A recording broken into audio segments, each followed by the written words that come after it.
Alice Paul is certainly the most overlooked civil rights leader of the 20th century. Alice was to suffrage what Gandhi was to Indian independence and what Martin Luther King was to civil rights. Alice Paul was a suffragist that was very dedicated to her work. Paul and thousands of other women protested for their rights outside of the White House in Washington, D.C. on January 10, 1917, and they were the first organization to do so. She encountered obstacles while exploring radical tactics for women's suffrage.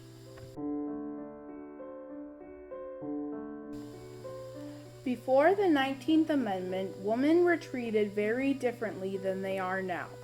Women did not have jobs but worked around the house cooking, cleaning, and watching their children. At the time, only white men from wealthy families could vote. By 1840, all men in almost every state who were 21 or older were allowed to vote.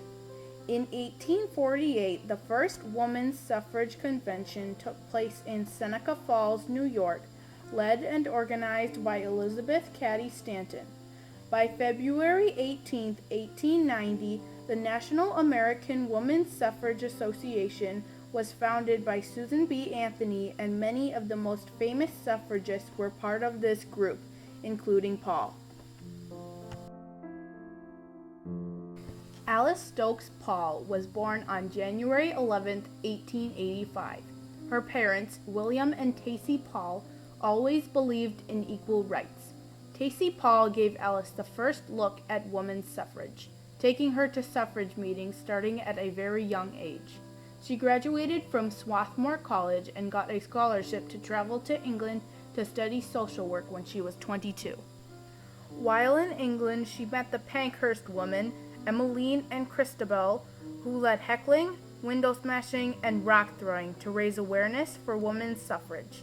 Even though she was arrested several times, the Pankhurst women made a big impact on Paul's attitude towards protesting. After 3 years in England, she returned to the United States, determined to end the rising problem of women's rights. While residing in Washington, D.C., Paul met Lucy Burns, soon to be her colleague in the fight. Working with the National American Women's Suffrage Association for a while, Paul and Burns did not like their state-by-state campaigns, but wanted to lobby Congress for an amendment to the Constitution, and would have to take a much more radical approach to achieve their goal. They explored many different methods, then realized that the best approach was to march with a float in President Wilson's inaugural parade down Pennsylvania Avenue on March 3, 1913, and stop in front of the White House gates and picket for hours on end. Around 500,000 people came to watch the parade, and during the parade, thousands of children, men, and some of their wives trampled each other to throw whatever was in their hands at the thousands of parading suffragists. The attacks kept getting worse after the United States entered World War I, and the suffragists began to wonder why men were sent to die in a war for democracy, but women were not allowed the right to vote at home. On March 17th, Paul and her crew met with President Wilson about an amendment in the Constitution allowing women the right to vote, but he said it was not yet time. They met 2 more times in March, being denied each time. In April, Paul and Burns founded the Congressional Union for Women's Suffrage, focused solely on lobbying Congress. Without having the chance to get to the White House at the parade, the women tried to carry out the second half of their plan several months later, sending hundreds of women out to the White House with signs saying such things as, "Mr. President, how long must women wait for liberty?" The picketers were arrested after 18 months of picketing day and night for disrupting the peace as described by the police. While in jail, the suffragists went on hunger strikes led by Paul and refused to eat the food given to them. Going on hunger strike was a hard thing for many of the women, including Paul, who only weighed approximately 90 pounds. So some of the ladies started singing encouraging songs to remind the rest to keep moving forward. The officers and warden of the jail did not like this and started force-feeding the suffragists to try to end the hunger strikes. He tied me down by a sheet around the abdomen, by another around the lungs, One of the doctors stood behind and pulled my head back till it was parallel with the ground. He held it in this position by means of a towel drawn tightly around the throat. The other doctor put the tube down through the nostril. Then they poured the milk and liquid food into a funnel at the top of the tube. While the tube is going through the nasal passage, it is exceedingly painful.